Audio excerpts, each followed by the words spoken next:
Venezuela is in the midst of the last preparations for this Sunday's regional and municipal elections. More than 20 million citizens are eligible to exercise their right to vote.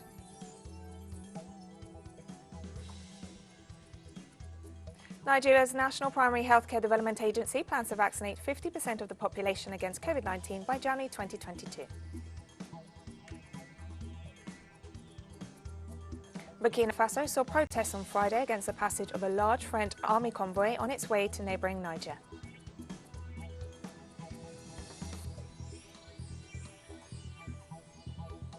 From the headquarters of teleSUR English in Havana, Cuba, this is On the South, and I'm Katrina Goss.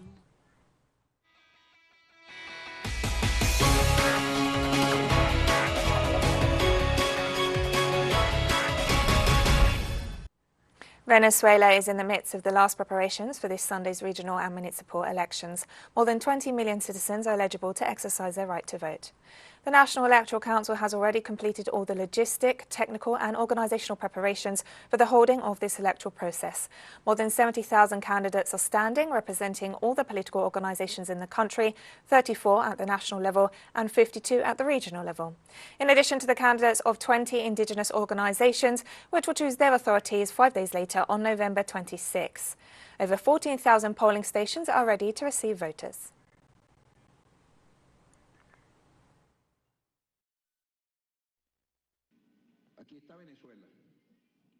Here is Venezuela, an active nation that is steadily recovering after having gone through and still experiencing serious economic difficulties caused by foreign decisions that have affected collective life and have placed additional hurdles that we have had to overcome.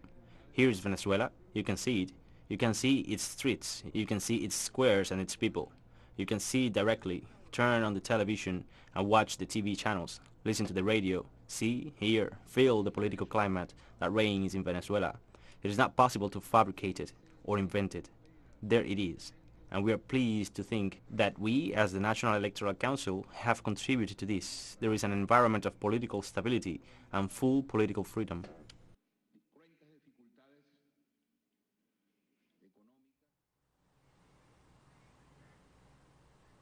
And Venezuelan authorities are completing the final details for what will be one of the most important recent elections in the country. Our correspondent Brian Meir with more information. Across Venezuela, over 21 million registered voters are preparing for tomorrow's regional and municipal elections, in which over 70,000 candidates are running for 3,082 public offices, including 23 governors, 335 mayors, and thousands of city councilors and state legislators. Now, yesterday, the military moved into swing. It delivered over 30,000 electronic voting machines to 14,226 locations across the country. And as the country gears towards tomorrow's elections, President Nicolas Maduro urged Venezuelans to come out and vote. He said voting is an act of resistance against U.S. imperialism.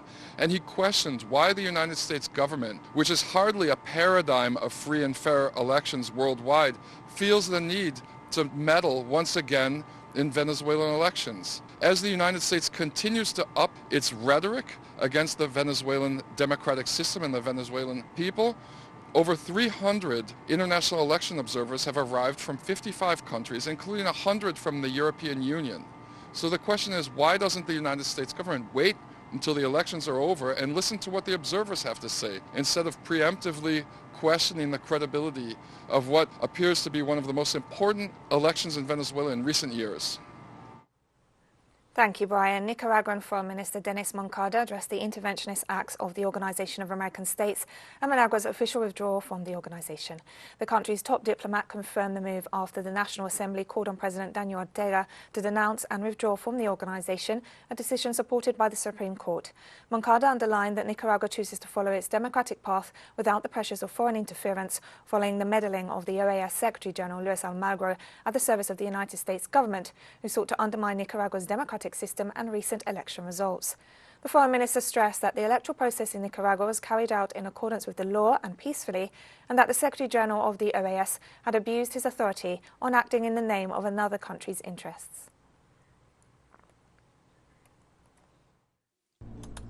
Following instructions from the President of the Republic, Commander Daniel Ortega Saavedra, we inform you, the people of Nicaragua and the international community, that today, Friday, November 19th at 8 a.m., we sent to the Secretary General of the Organization of American States the statement denouncing the Organization of American States Charter. We are resigning and disassociating ourselves from that organization, ending the relationship between the Nicaraguan state and the OAS.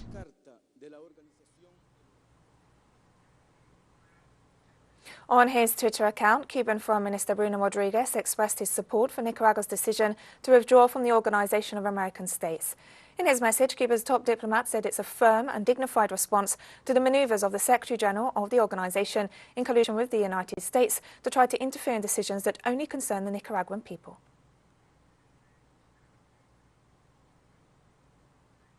The government of Venezuela also issued a statement supporting Nicaragua's decision to leave the Organization of American States. The statement underlines that the organization represents a failed instrument created by the United States to intervene in the internal affairs of Latin American and Caribbean nations. The government notes that the repeated OAS moves to undermine the sovereignty of member states that do not follow the interests of U.S. imperialism, as has been seen with Cuba, Venezuela, Bolivia, and increasingly Nicaragua.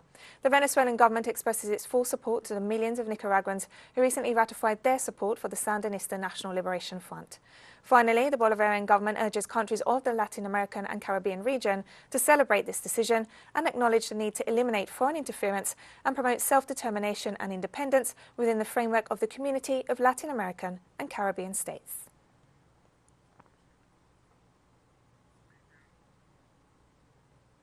Haitian Minister of Defense Enol Joseph criticized the limitations faced by the recently formed National Army. The force currently consists of 500 service people. Joseph retook office in July after the assassination of President Jovenel Moïse. In public statements, the minister regretted not having the security equipment requested to assist the population in defense and protection matters. He also confirmed that a new recruitment agenda will be carried out in December to bring more people into the force. Haiti's army was re-established 4 years ago by late President Moïse, shortly after the UN stabilization mission left the country.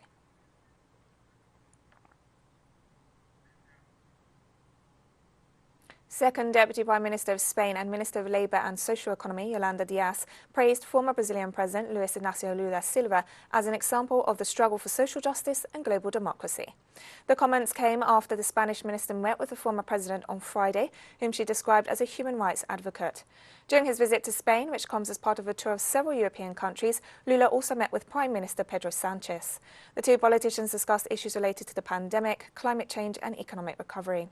Sánchez reiterated his commitment and solidarity with Latin American and Caribbean nations as they work to recover from the impacts of COVID-19. Lula regained his political rights in March after the Brazilian Supreme Court overturned his convictions. Although he's yet to confirm his candidacy, there's great expectation surrounding his possible bid for the presidency in 2022.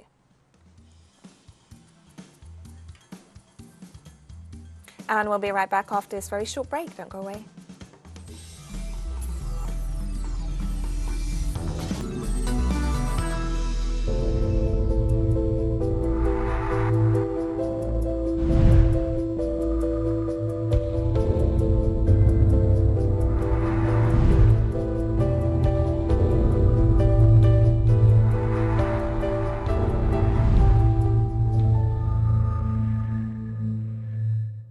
Welcome back to From the South.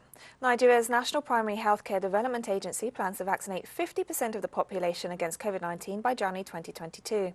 The executive director of the agency revealed that Nigeria has received over 100 million doses of COVID-19 vaccines from COVAX, the African Union, and some other countries, which would be sufficient to ramp up vaccination for 50% of the targeted population.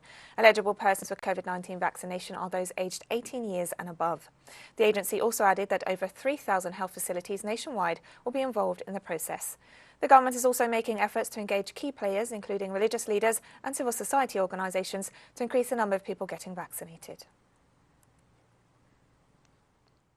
I waited this long to take the vaccination because I wanted to be sure of which to take. So after my analysis and news and messages from across the world, so I decided to take the vaccine today. So my family, they've all taken. My colleagues have all taken. So I'm advising Nigerians to take the vaccine so that we can get to herd immunity and we can go back to our normal lives again. The Austrian Chancellor announced on Friday that the government will impose a nationwide lockdown and make vaccinations mandatory. The decision makes Austria the first country in the European Union to adopt such strict measures as coronavirus cases spiral. Starting Monday, for a maximum of 20 days, a nationwide lockdown will apply, which after 10 days will be reevaluated and will end automatically not later than December 13th. From these days onwards, no lockdown will apply for vaccinated and recovered persons. We class people are extremely unhappy about it. As a citizen, I have to say, maybe there is no other way. I have no idea. We can hope that we can open again on December the 13th, and maybe have another 10 days where we can sell. For us, it's a disaster. I think this is a measure that was long overdue because we have seen for some weeks now how difficult the situation is in intensive care in all the hospitals, and so even if it is of course somehow less pleasant to sit at home again for the next few weeks, I think it is actually the only right step. And yes, with mandatory vaccination there will hopefully then be an end in sight sometime. 35 Italian volunteers between 19 and 59 years of age are visiting Cuba to take part in the clinical trial of the Soberana Plus vaccine. The trial aims to evaluate the vaccine in people who've recovered from COVID-19, as well as those with no history of the disease but who've been immunized with other vaccines. From Havana, our correspondent Fabio Lopez brings us the details. They come to the island with their friendship and love forged in the most difficult moment of the pandemic, when the Brigade of Cuban Doctors assisted the Italian region of Turin during the largest outbreak of COVID-19 in Italy. They will stay a few days in the pleasant surroundings of the symbol of solidarity that is the La Pradera International Health Center in the Cuban capital. In Italy, 20% of the population does not want to be vaccinated, and when we announced the possibility of enrolling in the study, 240 people registered in 3 days. We won't see that very often. There is confidence in Cuban science and medicine. I am confident because it is a public vaccine and has no market interest in seeking economic benefits, and I am also confident because there is technology that has been used for a long time. It is not something experimental like the Western or North American multinationals, and I am confident in the studies that have already been done in these months and the results and statistics of Cuban medicine.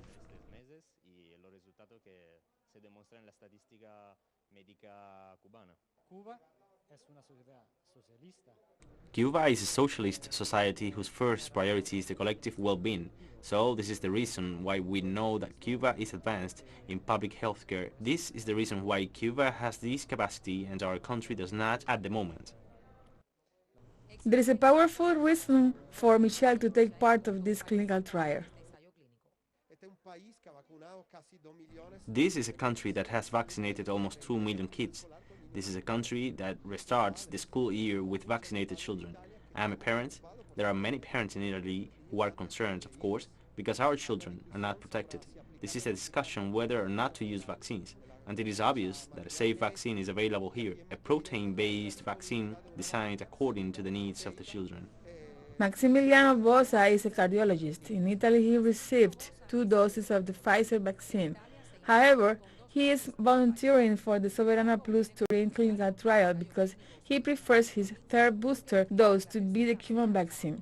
He clarifies that he does not speak Spanish very well, but he tries to explain to teleSUR why Italy, being the 7th largest economy in the world, does not have its own vaccine, and Cuba, a blockade country, has 3 domestically developed and approved vaccines and 2 vaccine candidates.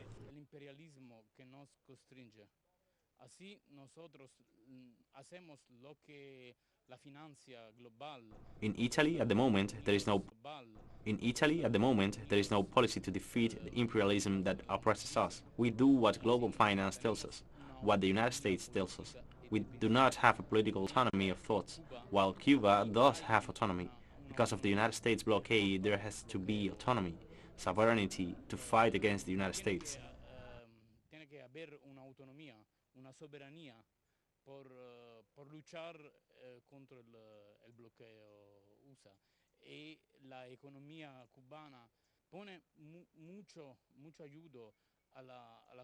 Soberana project leader Dr. Bencomo explains that the vaccine like Pfizer and Johnson & Johnson generate immunity, but this does not last very long. Moreover, after 6 months, they begin to decline, and now much more with the emergence of new variants of the virus. That's why Soberana Plus proved to be a good choice. Dr. Bencomo assures that as a booster dose, this vaccine increases the immunity of the individual more than 5-fold. Pfizer expects to earn $80 billion this year from the sale of its vaccine. I do not know if you have any idea of what $80 billion is. This is done because it is a good vaccine, but also because of the protectionism for all these medicines. Of course, medicine produced in a poor country like Cuba with a philosophy of providing health and not much money is a medicine that has a hard time getting into that system. That's why Dr. Bencomo states, this clinical trial conducted between Italy and Cuba breaks with the commercial philosophy of the pharmaceutical industry. He explains that what should happen in the world is that the most important consideration be the quality of the medicine and not where it comes from. Fabiola Lopez, teleSUR, La Habana. And we have more stories coming up after this final short break. Stay with us.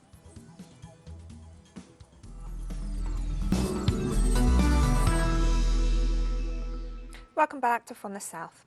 Burkina Faso saw protests on Friday against the passage of a large French army convoy on its way to neighbouring Niger. Thousands of people demonstrated in Kaya, the capital of the north-central region of the country, blocking the convoy as they denounced the French military presence in the Sahel region. Protesters stressed that the French presence represents a recolonisation of Africa. Coming from Ivory Coast and bound for Niger, the advance of the convoy had already been blocked on November 17th and 18th by demonstrators in several parts of the country, with security forces using tear gas to disperse the crowds, according to a spokesperson for the Coalition of African Patriots of Burkina Faso, which called the protests. What do they carry? What do they take with them every time they leave for the Sahel? What we want, today they are not going to pass, even if we are going to spend 2 months here. We are set, we are not going to move. We do not want to negotiate, we are not asking them for anything. What we are asking is just one thing, they can go home, that's it. I asked them, why don't you leave? The French told me that it is not them, it is Emmanuel Macron. If Emmanuel Macron gives them the order to leave until they get it, they will stay here, that's it. We don't take orders from anyone, we are only here for ourselves. If God decides that we are going to stay here, we will stay here. This is Faso, motherland or death. Women gathered in the Ethiopian capital on Friday to donate food and blood for the Ethiopian National Defence Force as the conflict in the north of the country continues. The fighting that broke out in the northern region of Tigray last November following attacks on army camps by the Tigray People's Liberation Front, which has since advanced beyond the region and is threatening to take the conflict to Addis Ababa. Meanwhile, envoys are attempting to broker a ceasefire and peace deal to bring the conflict to an end as a humanitarian crisis looms in Tigray. This event was organized to show women's support for our defense force by providing them food items, and women would be willing to go as far as the battlefield to help guard the National Defense Force soldiers. I am donating blood to the injured soldiers so that we can give our blood to those who spill their blood in combat. I swear to Allah, I am delighted to donate my blood. Around 1.5 million ETB worth of food of non-items were supplied for the Ethiopian National Defense Force who are struggling for us. Iran's Revolutionary Guards said on Saturday they had seized a foreign ship in Gulf waters loaded with what they described as smuggled diesel. Guards Commander Ahmed Hajian said that the ship's 11 crew had been detained but did not give details on their nationality or identify the ship. He also informed that more than 150,000 litres of contraband diesel were seized and the 11 foreign crew members were to be brought before court. The incident comes in the wake of a series of attacks on commercial vessels in the sea lanes serving the Gulf, where a large portion of the world's oil is produced and shipped.